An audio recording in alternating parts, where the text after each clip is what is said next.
These are Tillandsias, otherwise known as air plants. Now, air plants are one of the coolest plants in the plant kingdom, in my opinion, and we're gonna show you how to grow them really simply. A lot of you have gotten these even in your advent calendars from MIgardener, and you wanna know how to grow them. So in today's episode, we're gonna talk all about how to grow them. Let's go.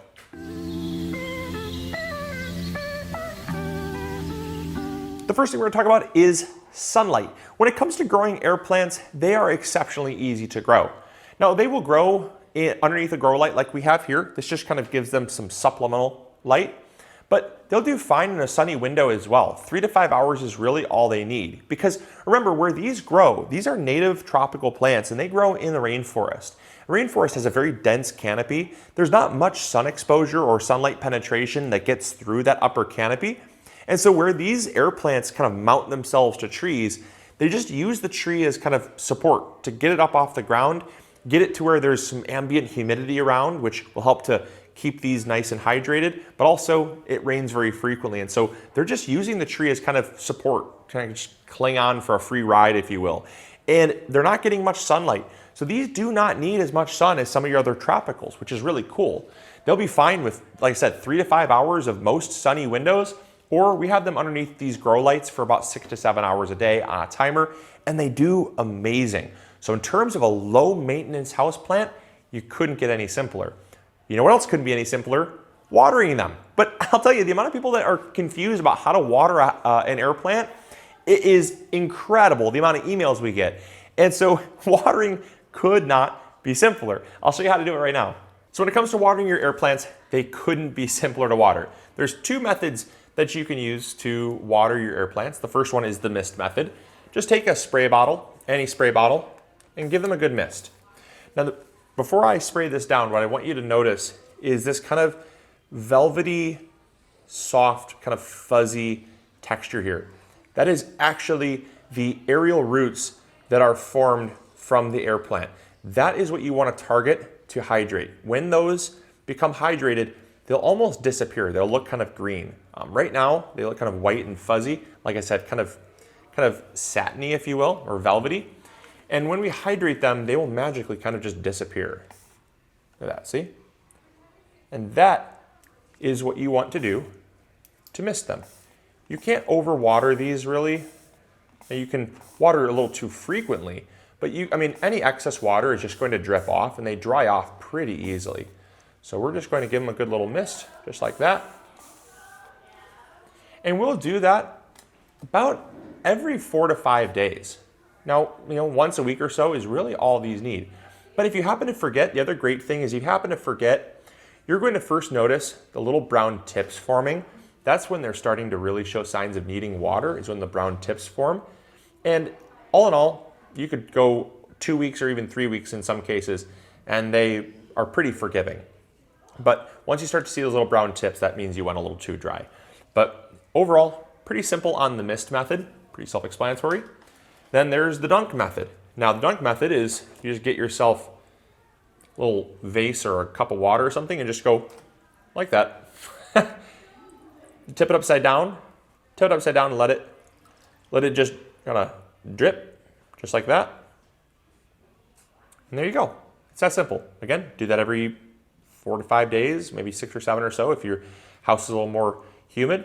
In the wintertime, we are watering a little more frequently than we are in the summer, just because the ambient humidity in winter is a lot drier. So we will find ourselves watering every 4 to 5 days in winter and sometimes every 6 to 8 days in the summer, just because it's a little more humid in the summertime. When it comes to fertilizing, again, couldn't be simpler. These are such a fun plant to take care of, especially for kind of beginning plant lovers, because you could have the most brown thumb in the world and these are so forgiving. They're almost as forgiving as a cactus. So I absolutely love them, and I think that a lot of you will come to love them as well if you've never grown them. But when it comes to fertilizing, basically we're going to take either our spray bottle or our container of water, and we're going to add some type of liquid fertilizer. Now, for these air plants here, we use one of 2 fertilizers. We use either this liquid 10-10-10 fertilizer here. It's just a very, very generic liquid fertilizer that we carry over at MIgardener.com. And we also have Revive RX. That's a kelp extract based liquid fertilizer, 9% nitrogen, 1% phosphorus, 1% potassium. basically they're going to be getting nutrients from the rain naturally. They're going to be getting those dissolved nitrogen, dissolved phosphorus, potassium, trace minerals and stuff that is actually condensing in the clouds in the form of rain and falling. And so they're not getting very potent nutrients at all. They're getting liquid fertilizer, but they're getting very diluted liquid fertilizer. So whatever method of spraying versus dunking, all we're going to do, and whatever fertilizer you use is all up to you. They're not picky because again, you're using very, very little. We're not following any instructions on this. For something like a 10-10-10 fertilizer, we're going with 1, 2, 3, 4 drops. That's it. 4 drops in this spray bottle here. Is that how much you should use? I don't know. I've never really actually figured that out. All I've ever been told by anyone that's ever grown house air plants is that you want it very diluted. So for us here, if we're doing the dunk method, 1, 2, 3, 4-ish drops. There you go. And then this is done when you water your plants, not every time. You're going to do this about once every 2 months or so. So every other time you do the dunk method, it's just pure water. But every month and a half, 2 months or so, you're going to take some fertilizer, add it to your water, just like that. There you go. They're now fertilized. It's so simple. They're a ton of fun because they're so forgiving. So that's the dunk method. And then again, spray bottle. Here we go. I'm going to give them a little mist. And now they're fertilized. Easy as that. So that is fertilizing. Now let's talk about temperature and humidity because those are very important. When it comes to humidity for your air plants, you have to remember these are tropicals. So they like humid weather. If you are in a very dry climate, adding a humidifier to your room is suggested, or you're going to have to water a little more frequently. Now, air plants will suffer and they'll start to have dry tips, brown tips, if you go below about 25% humidity. So you really should have a humidifier or at least a somewhat humid environment. Do not put them near like a heat vent or a drafty area, drafty window, or any place like that that's going to have, or like a wood burning stove. Those are all very, very dry areas, and your house plants, your air plants are definitely going to suffer. I mean, all of your plants are probably going to be suffering, but especially these more tropical air plants that like a more humid environment, not as arid. Now, this is actually really exciting. This house plant here is actually flowering, and it is so cool. Now, the flower is kind of starting to dry up because I just now noticed it, but really, really cool. They actually do flower. And it's pretty sweet. Check it out. Look at this little flower here. Now, this flowered probably 4 or 5 days ago or so. The flowers don't last very long, but they are really pretty. There's these nice deep purple flowers, and they do have different colors. Not every one has purple flowers. Some have white, some have red, but those flowers are so pretty, and they sometimes will pop out and form several flowers on a cluster. But it did flower, and it just goes to show that they are not just a kind of a boring green plant. They're anything but. They're actually really, really fascinating, but super cool. So anyways, I'm gonna keep talking about humidity because that's really important. The final thing I wanted to note about humidity is that if you do want to put them in a humidity dome, like a little mini greenhouse, they do great in that. They do absolutely great in that. We just don't have them in one, but they totally could go in one. Or if you have a little terrarium, phenomenal idea for air plants. They absolutely love it, and certainly is a great option for someone that may not have the most humid environment. Now, I did want to touch on something that I think is really important before we talk about displaying them, because that's also another question is, since they don't have roots, where do you display them? How do you actually show off this plant, and how do you keep it from just sitting on the ground like a dead plant? So they will form pups. Much like other plants that kind of divide from the base, these will actually form pups as well, and you can divide them and multiply them. From the base, you'll notice over time, they'll start to form a secondary or even a third, sometimes even more than that, little side shoot there, and that will continue to form into a full-grown air plant. At that point, you can actually break them off. That's where these actually came from, believe it or not. These little ones right here, as we were growing them, they grew kind of like this. And then over time, once they become fully developed and they have a few sets of leaves, you can just break them off. No harm done. It's alive and it's thriving just on its own here.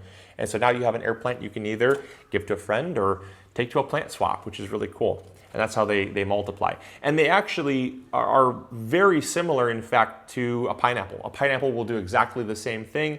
I'm not sure if they're in the bromeliad family or not, but they seem very pineapple top-ish like. And they're just really cool. This one has a nice kind of a deep splay to them. This one has a little more red to it. There's so many different varieties of them, and they're just all so satisfying. Some are a little more curly-cued. Others are a lot wider leaf. They're just very, very fascinating, but they can be propagated so simply by just keeping them healthy. And then the final thing that we'll take you out to our kind of our main sales floor where we generally have them displayed, just to kind of show you how we actually display them. Because right now we just have them underneath our grow lights in a very kind of a sad way to display them. Like this is not turning any heads. No guest is going to come over and be like amazed by these plants just sitting in a tray like this. So they actually can be displayed pretty cool, and I'll give you a couple ideas. So one way that we display them is actually in shot glasses. So we always pick up these random novelty shot glasses, and since we don't drink, we oftentimes will just pop the plant right in there like that, and that way it holds it up, and you can put it in a window, and it's standing just like a normal plant would, rather than just sitting like that. Now, that's also not a bad way to display it, just by sitting it on its side, but we just pop them inside like a shot glass like that, and they stand up really great. And this is probably the most popular way that I've seen people display them, but you can also display them another really cool way. Check it out. I'll take you over to our other part of the sales floor, and we actually kind of display them in a way that is a little more natural. All right, final way that we display these air plants here is if we have a tall tree like this money tree, what we'll do is we actually just take it and we set it in between the trunk, just like that. And it's wedged there so that if you come in close, you can see that it's just kind of chilling there. It's hanging out in that tree. And then that's how it would be growing in the wild. So we actually just kind of take it and we'll mist it right there, or we'll pull it out, mist it. And it's just a cool little way of displaying it, because that's kind of how it would be growing in nature. So fun, super cool plant. I absolutely love it. It's a fun one. We've grown them for years and years and years, but I don't know why we've never done a video on it. So I hope you guys enjoyed. I hope you all learned something new. If you did enjoy, make sure to hit the like button and let me know in the comments box down below if you have grown air plants and if you've enjoyed them, and some other care tips that maybe I missed. They're an exceptionally easy plant to grow. They really are just such a low maintenance plant and are really fun. So as always, I hope you guys enjoyed. Hope you all learned something new. And as always, this is Luke from the MIgardener channel, reminding you to grow bigger. Take care. Bye. Hey, thank you so much for watching today's video. I really appreciate it. If you enjoyed, consider clicking this one. You'll probably enjoy it just as much. I want to thank you for your viewership, because without it, this channel would not be as amazing as it is. Also, if you haven't subscribed, consider subscribing. It's free, and we upload videos every Monday, Wednesday, or Friday.